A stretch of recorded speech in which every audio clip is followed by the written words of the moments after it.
10 star news ఇక details చూసుకున్నట్లయితే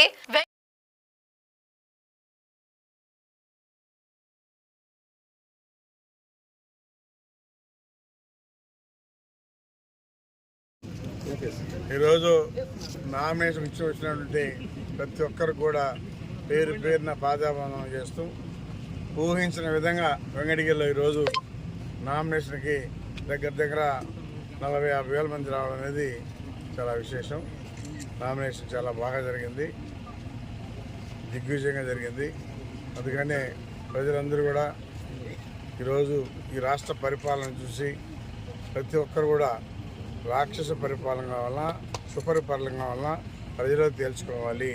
మీరందరూ కూడా తెలుగుదేశం పార్టీకి ఓటేసి, సైకిల్ గుర్తుకు ఓటేసి మంచి పాలన కావాలంటే గెలిపించాలని చెప్పేసి ప్రతి ఒక్కరికి కూడా పేరు పేరున నేను పాదాబంధనం చేస్తూ ఊరుకుంటా ఉన్నా. ఎందుకంటే ఈ 5 సంవత్సరాలు చూశారు ప్రజలందరూ కూడా విసిగిపోయినారు. ఎప్పుడెప్పుడు తెలుగుదేశం వస్తుందా అని చెప్పని కూడా చూస్తూ ఉన్నారు. ఖచ్చితంగా తొందరలోనే తెలుగుదేశం పార్టీ వస్తుంది. ప్రజలకి సురక్షితమైనటువంటి ఉంటారు. రాష్ట్రాన్ని ఏ విధంగా అభివృద్ధి చేయాలో చంద్రబాబు నాయుడు ముందుకు తీసుకెళ్తారని చెప్పి కూడా తెలియజేస్తూ ఉన్నాను. ఎందుకంటే ఈ 5 సంవత్సరాల్లో మన రాష్ట్రానికి ఎలాంటి పరిశ్రమలు రాలేదు. అదేవిధంగా ఆయన ఒక అప్పులు తీసుకొచ్చి ఎంతసేపటికి అప్పులు చూపిస్తున్నాడు, కానీ ఆయనకి ఏ విధంగా మన అభివృద్ధి చేసుకోవాలి, ఏ విధంగా రాష్ట్రంలో రెవెన్యూ పెంచుకోవాలి అనేది ఎక్కడా కూడా ఆయనకి అవగాహన లేదు.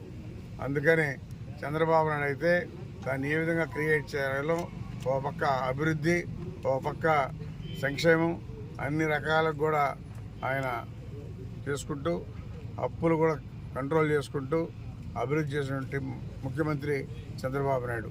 అందుకనే సుపరిపాలన కావాలని చెప్పని చంద్రబాబు నాయుడు ముఖ్యమంత్రి కావాలని చెప్పి ఈ రాష్ట్ర ప్రజలందరూ కూడా కోరుకుంటున్నారు.